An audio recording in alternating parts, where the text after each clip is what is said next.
Welcome to the Invested Dads Podcast, simplifying financial topics so that you can take action and make your financial situation better. Helping you to understand the current world of financial planning and investments, here are your hosts, Josh Robb and Austin Wilson. All right. Hey. Welcome back to the Invested Dads Podcast, a podcast where we take you on a journey to better your financial future. I am Austin Wilson, research analyst at Hicks & Zerker Capital Management. And I am Josh Robb, the Director of Financial Planning at Hicks & Zerker Capital Management. So, Austin, how can people help us with this podcast? Yeah, we would love it if you would subscribe. If you're not subscribed, that way you get a new episode every single Thursday. Over 2 years, we've not missed one yet. So subscribe and get those episodes dropped every Thursday. We would love it if you'd leave us a review on Apple Podcasts or Spotify or wherever you're listening. And if you have any ideas about new podcast topics or questions for us, we'd love it if you would email them to us at hello@theinvesteddads.com. And if you know one who's asking about what we're going to be talking about today, which I'll tell you in just a second what that is, surprise. Please share this episode with your friends and family. Yes. So in light of today's recent news, it hasn't really been today, but within the end of March, the recent news that the United States is getting the third United States Grand Prix in Las Vegas next fall of 2023. We're going to be talking about something that I'm extremely passionate about, and Josh has no interest or knowledge in whatsoever. Yep. And that is the economics and business behind Formula One. Yep. So I was confused because I thought this was the Grand Prix. I don't know. Like Twix? Yes. So I was like, oh, good. Cereal. I'm excited. It's a French word. Yeah. So Formula One, that is the cars that have... see them in the streets, right? They do street racing. A lot of street circuits. Right? Because NASCAR, they're going their circle, and this one has turns, different directions. Oh, yeah. They can go not just left. They can go right and left. And open wheels. Yep. Open wheels, that's important. And single seat, no friends. No friends in the car.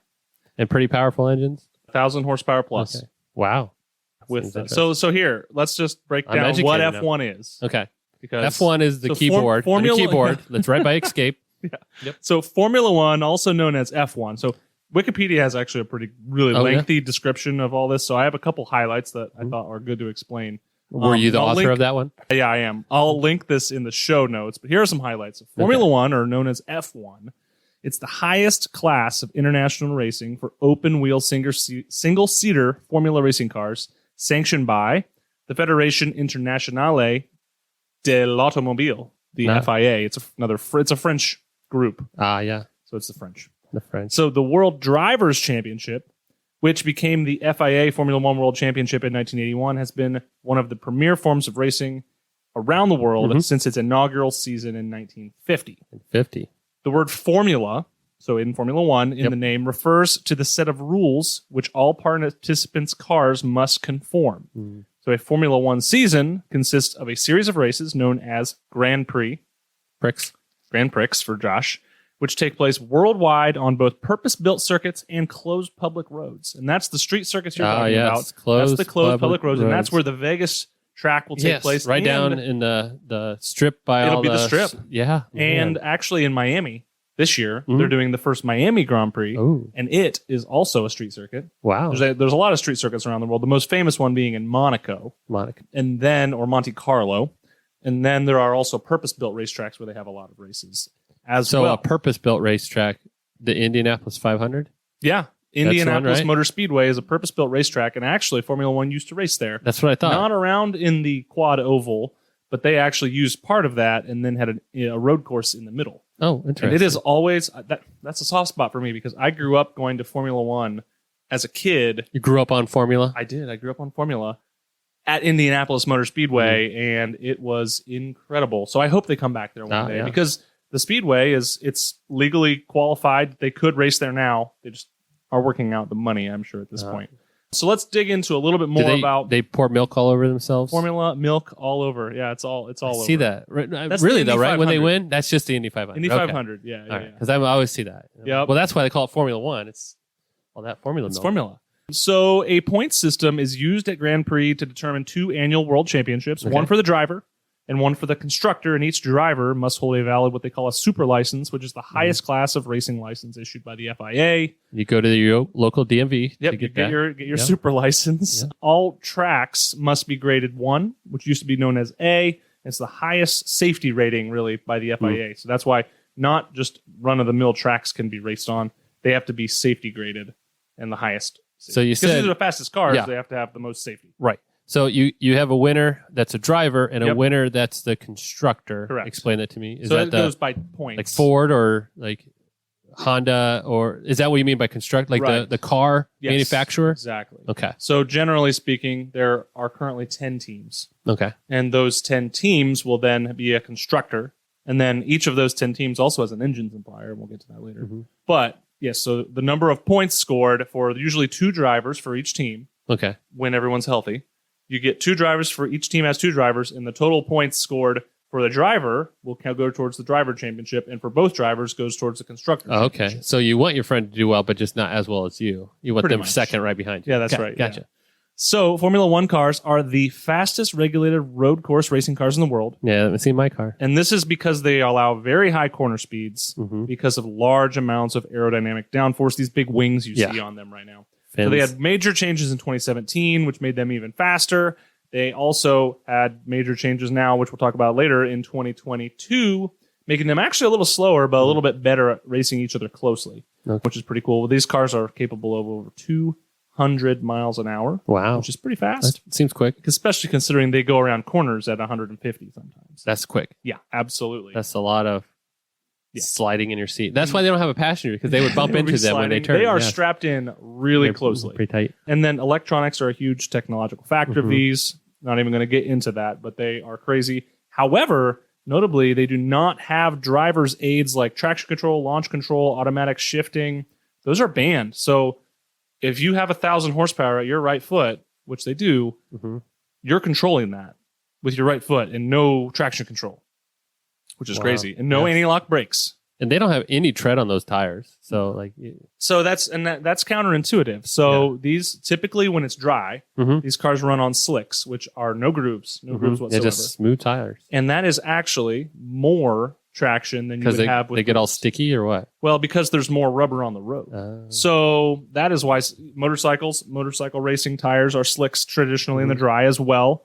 Only when you introduce water do you need grooves. In fact, all tires would be more grippy if they did not have grooves in the dry. Oh, interesting. Now in the wet, that's when the grooves are made for, or the snow. yeah. So what that does is it gets the water out of the way. Mhm. So, little fun fact there. Interesting. Slicks are Good to actually know. better. The series started as the European Championship of Grand Prix Motor Racing in the 20s and 30s, and in 1946, after a new... Wait. 1920s. Oh, yeah. Because we're in the 2020s. I know, this is 100 years old. Okay. in They had cars back then? They barely. Okay. Model Ts. No, they had cars. In 1946, after a new Formula 1, was agreed upon by the teams for car rules, a championship was born. And then the series as we know it started in 1950, and Ferrari is actually the only team to have raced each season since 1950. Ooh. And they actually get a huge bonus because of that. Oh, yeah? Yeah. Like point wise or? No, dollar-wise. Oh, dollar-wise. Yeah. So when we'll get to all of that. Oh, man. So Josh, that is So a I learned high a lot. level. I learned a lot. very high level. Yes. And admittedly, I'm a huge fan of Formula One, and I'm actually a big fan of Max Verstappen, which is the reigning world champion. So I'm just going to throw that out there. Some Yeah. Lewis Hamilton lovers will not be happy about that, but Well, they can comment They and can send comment a and message send us in, questions. yes, if they want to. All right. So you talked about these cars and they had those fins on them, those wings.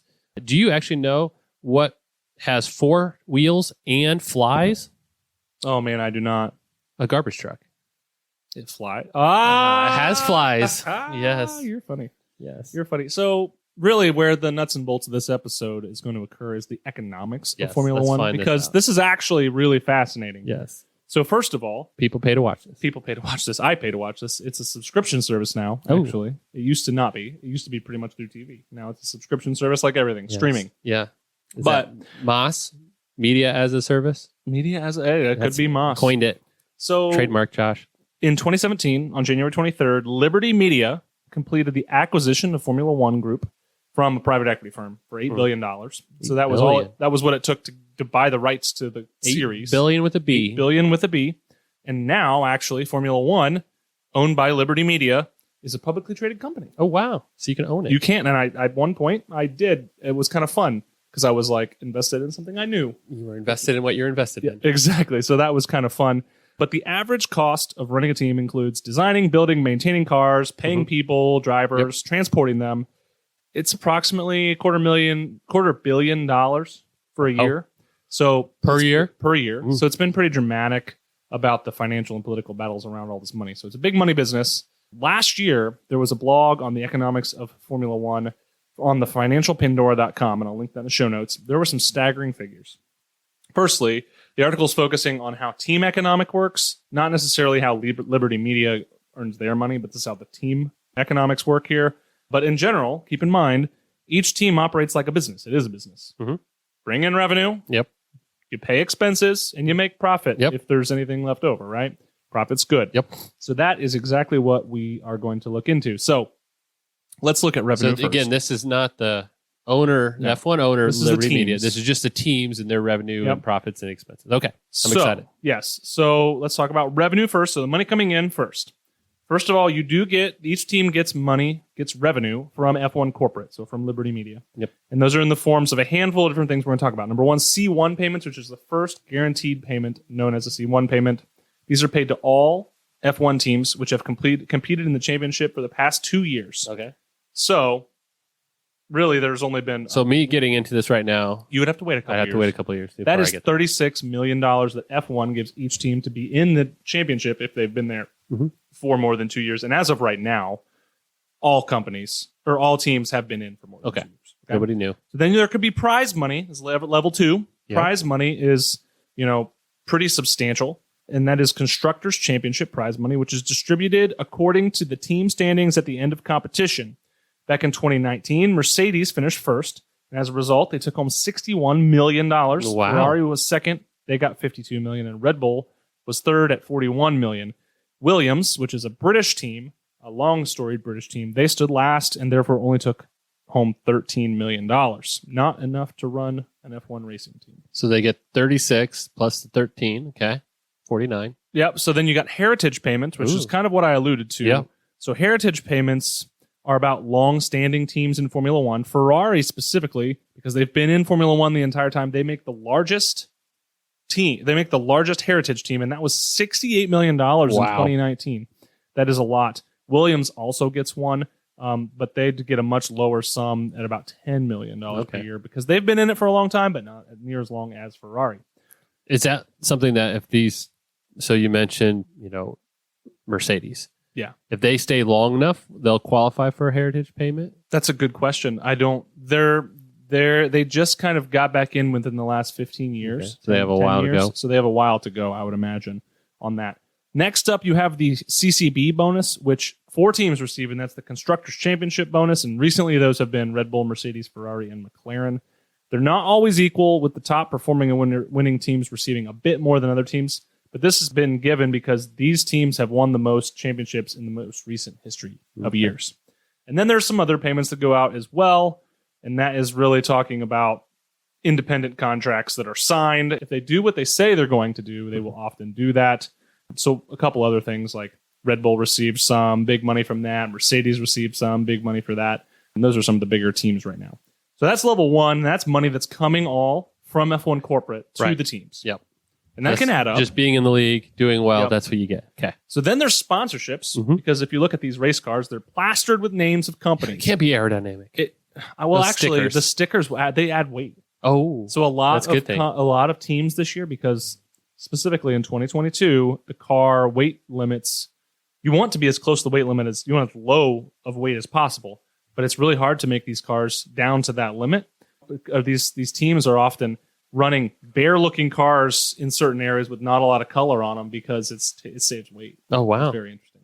So yes, sponsorships, the big earnings where F1 teams, these are they make a lot of money for these. Mhm. So because these cars don't have a lot of space on them, it takes a lot of money to get the little bit of space covered with a name. So if you want your name on the car, you're going to be willing to pay up, but that often takes millions and millions and millions of dollars. The top teams usually earn more than $40 million through these sponsorships. That's another 40 on top of everything we just talked about. Wow. Then there's other sources, Yep. but this is really talking about working capital infusions from buy-in investors into the team, or we've got things that are called driver-linked income, which is kind of a touchy subject in Formula One, where essentially if you're rich and you have some big corporate backing and a little bit of skill, it doesn't take a lot, you can essentially pay the team to become a Formula One driver. One of the most recent examples is his name is Nikita Mazepin. He's Russian. Mm-hmm. His dad is the CEO of Earl Crawley, which is a Russian oil company, and is tightly tied with Vladimir Putin. Oh, and that's for an American Formula One team. They had that driver and that sponsor. Interesting. Going into 2022, however, once the Russia-Ukraine thing took off, they kind of lost. They ditched the sponsor and the driver. He went with the sponsorship. Exactly, because there was no more money. Yes. So very interesting time here. So those are really the sources of income. So obviously revenue minus expenses equals profit. Let's talk about the expenses, and they're large. So number one, research and development. This is huge. This includes wind tunnel testing, track testing, other R&D to make the car go as fast as possible while staying within the design and component usage boundaries set by the technical regulations. Are there issues sometimes where they absolutely that? Absolutely. And sometimes people get away with it. Sometimes because some things are just really hard to test for. And sometimes they get caught and have to fix it or pay fines or take penalties or something like that. Interesting. So this is about $58 to $60 million a year for R&D. Then you've got salaries. Salaries include driver salaries, which are huge for the top performing teams. A couple examples. 2 out of the top 50 paid athletes in the world were F1 drivers. Oh, wow. According to the great Visual Capitalist article, which I'll link in the show notes. Number 8 globally in 50. the world athlete paid. Yeah. Number 8 was in 2021 was 7-time world champion Sir Lewis Hamilton at a total. He's a sir. knighted. He's been knighted. Awesome. Yep. A total of $82 million, including salary and endorsements in 2021. Bad. And number 27 was reigning world champion Max Verstappen. That's your guy. That's my guy. $42.5 million, including salary and endorsements. Both drivers have since re-signed for more $40 million contracts going forward per year. Wow. That's a lot of money. Yes, that's just their contract. So then endorsements and stuff on top of that. And probably bonuses. Oh, man. Yeah, so endorsements are definitely big. Bonuses can be huge if you win a championship or whatever. So then you've got salaries for engineers, for factory shop executives, car designers, pit crew. They're paid very well because the better they're paid, the better they're going to perform. And it takes good performing team members to have the team do well. Then you've got things like directors, CEOs, team principals. Those can be huge money. For example, according to one Essentially Sports article, Toto Wolff, the Mercedes team principal, makes a little short of $10 million a year just as the team principal running the company, it's essentially a company, but running the team. He has a background in finance anyway, so he already had a lot of money. He actually is a huge owner in the company, the team, and Mercedes itself. So very interesting there. But on average, not including Mercedes, maybe Ferrari, maybe even Red Bull, the bigger teams, but on the normal side of things, $55 to $58 million on salaries because it's a lot of people. Yes, to run those machines. Yeah. So then you have production and manufacturing, and that is really where you are trying to build the fastest cars in the world. Yeah. So it's very expensive to do that, and this is the most focused expense of any one F1 team because this is the core parts of racing here. Yeah. So you have to make cars that are going to run at 200 mile an hour and be reliable. That's really the key there. So there are a lot of things, but engines are one big component of it. They cost millions of dollars. Yep. And there's 4 engine suppliers in the 2022 season, that being Mercedes, which gives engines to Mercedes themselves, McLaren, Aston Martin, and Williams. Then you have Ferrari, and Ferrari, Haas, and Alfa Romeo use that. And then Red Bull Powertrains used to be Honda. They provide engines to their own team, Red Bull Racing and Alpha Tauri. And you have Renault, French car manufacturer. They provide teams to their own Alpine, which is their luxury sports car brand, which is what their Formula One team is described as. Now, these are turbocharged V6 engines, 1.6 liters in capacity, so not big at all. Turbocharged 1.6 liter hybrid. So they are hybrid powered with battery generation and stuff like that on them.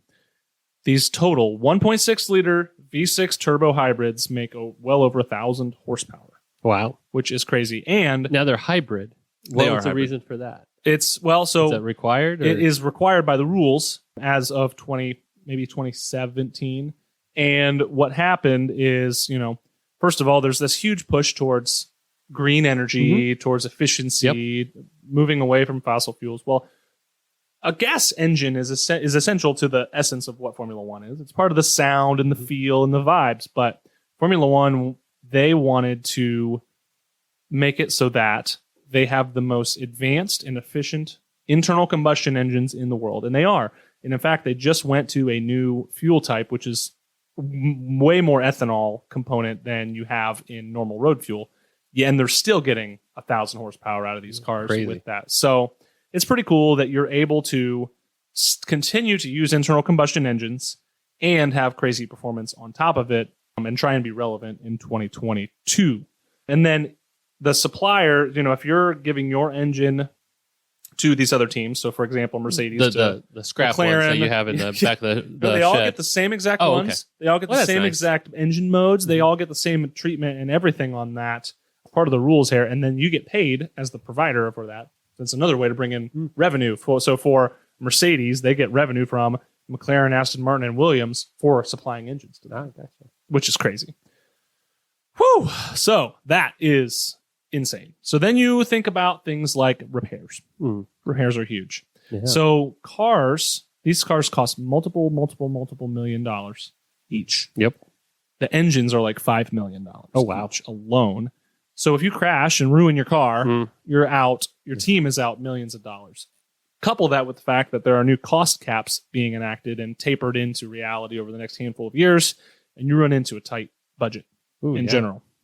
So that is... Drive that clunker around. That is certainly something there. And then on top of all of that, you have operating expenses. Oh. So operating expenses are logistics, and there are some crazy videos on that. I would just say look it up on YouTube. I'll link a couple in the show notes as well. But crazy statistics on the logistics of what it takes to get Formula One cars around the world, because these cars race in North America and South America and Europe and Middle East, Asia, Southeast Asia, Australia. They're everywhere. They go so fast, they go right across the water to get there. They don't even touch down. It's crazy. So, but yeah, they're going by boat, they're going by plane, they're going by bus, they're going by whatever, and it is just an amazing feat that happens. So paying for logistics and freight, technology and professional services, fuel. They use a lot of fuel every single year, and then obviously there's things like T&E, travel and entertainment expenses for each team. So on average, an F1 team spends another $50 million each season to keep their operations running. Wow. So the math seems to think that you're losing money without knowing exactly where sponsorships are. It's hard to make a lot of money. Yeah. Now, so it's not like it's huge. The bigger teams often make decent money. Yep. And the smaller teams really just try and pretty much break even. Yeah. That's kind of where we're at. So if you think of like football and baseball, you have the same thing. You have those kind of large teams who pull in a lot of revenue, and you'll have those small teams who struggle to get by, and then it's harder for them to compete year after year with that discrepancy between the two. Right. So you look at like a New York Yankees for baseball or the Cowboys for football. You know, those franchises that are large and have the cash flow, they have the big stadiums, they have the owners who spend the money to, buy in the players and, all that stuff that's gives you an advantage. And it's probably the same here in Formula One. And that is why F1 broke a little bit. Yeah. Because the best teams continued to get better because they had more profits and more resources.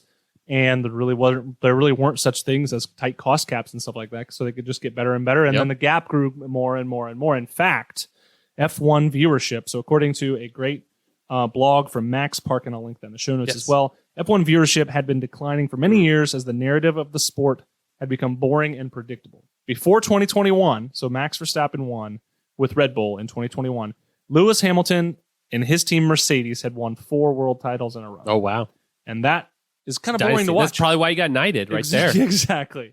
So one of the main reasons why Formula One viewership has declined was due to the lack of competition on and off the track.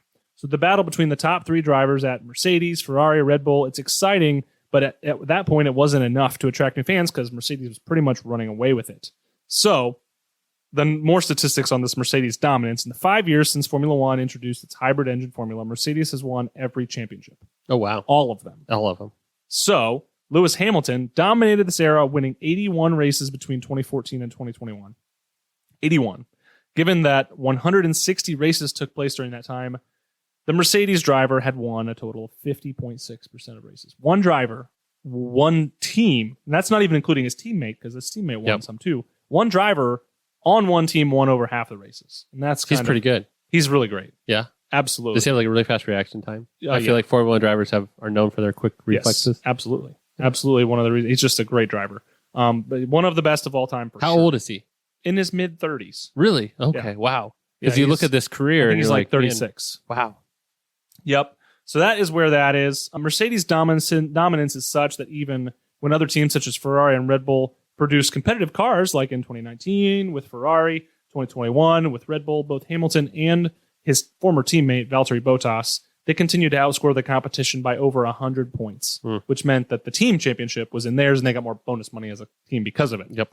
So against this backdrop, it really wasn't surprising that viewership was steadily declining. So in 2014, there was about 470 million viewers. And in 2019, that went down to 400. So that's like a loss of about 20%. That's a lot of revenue. That is, yes. So let's talk about the Drive to Survive impact. I had not heard of this. So there's a Netflix documentary. Mm-hmm. It's been out for now 4 seasons, I believe, talking about this Formula documentary had the slicks on because it got some traction. It got some track. Good move. See what Josh. I did there? I see what you did there. So Netflix and the Drive to Survive documentary has single-handedly saved Formula One. So nobody could have imagined that a Netflix documentary series, which showcases the blood and guts behind a team managing their drivers, sponsors, and relationships between teams, often bordering on sabotage. Oh, because it's very dramatic. Loud. It's very dramatic. Would be such a hit. So they just kind of like, it becomes a little overly dramatized as a real fan. Like I can watch it and be like, that was a little bit pushed on how they made it look. But it actually, it made it for a good, entertaining spectacle that caused a lot of new fans. So more than anything else, it's the drama and the human side that is the biggest push of people that liked it, especially here in the U.S. Mm-hmm. In fact, this documentary also helped bring back viewers to Formula One. Oh, there you go. So viewership numbers are up by approximately 15% per race weekend, according to Liberty Media Group CEO Chase Gary. There, he would say that because he owns it. Well, yeah, but yeah, it's I'm a sure public you're right. company. You That's have right. to put real numbers out there, right? So the real question is, what's next?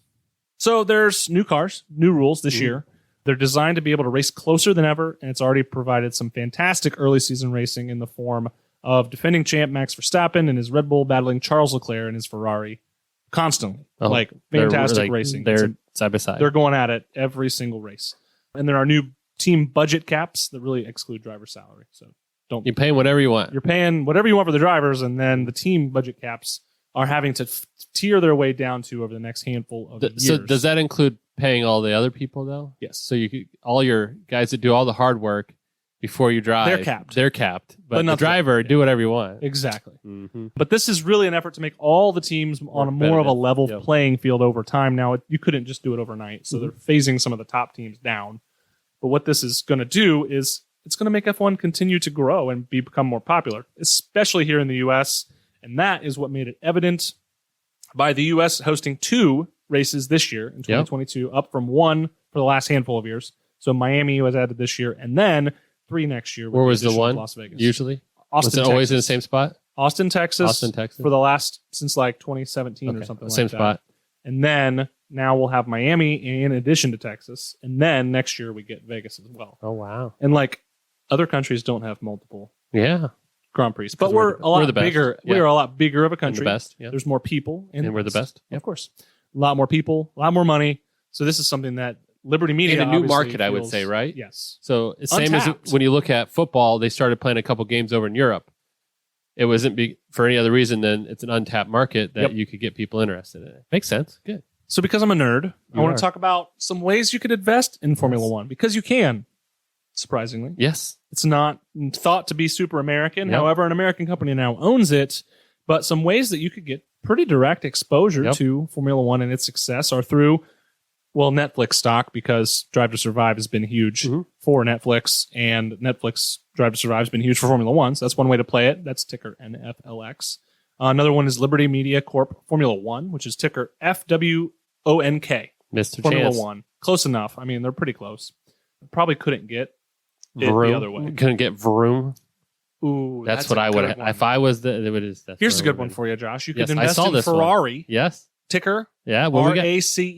Race. Yeah. Nice job, Ferrari. You can also invest in an ADR for Aston Martin, which is a Formula One team. ARGGY.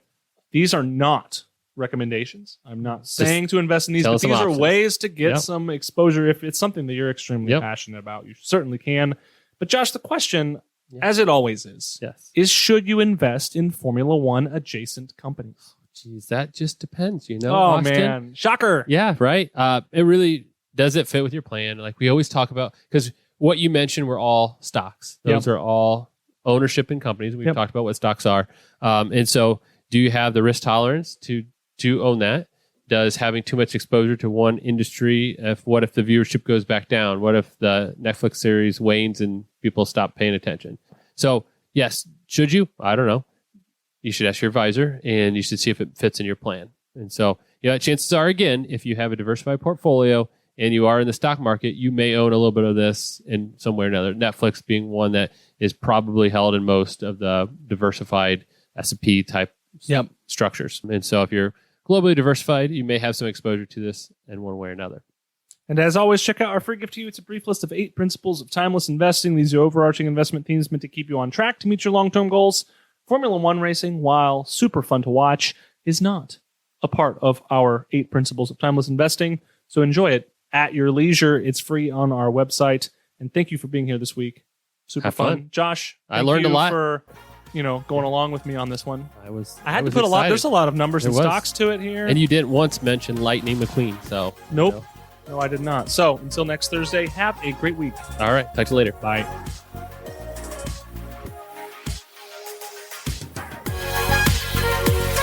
Thank you for listening to the Invested Dads podcast. This episode has ended, but your journey towards a better financial future doesn't have to. Head over to theinvesteddads.com to access all the links and resources mentioned in today's show. If you enjoyed this episode and we had a positive impact on your life, leave us a review, click subscribe, and don't miss the next episode. Josh Robb and Austin Wilson work for Hicks & Zerker Capital Management. All opinions expressed by Josh, Austin, or any podcast guests are solely their own opinions and do not reflect the opinions of Hicks & Zerker Capital Management. This podcast is for informational purposes only and should not be relied upon for investment decisions. Clients of Hicks & Zerker Capital Management may maintain positions in the securities discussed in this podcast. There is no guarantee that the statements, opinions, or forecasts provided herein will prove to be correct. Past performance may not be indicative of future results. Indices are not available for direct investment. Any investor who attempts to mimic the performance of an index would incur fees and expenses which would reduce returns. Securities investing involves risk, including the potential for loss of principal. There is no assurance that any investment plan or strategy will be successful.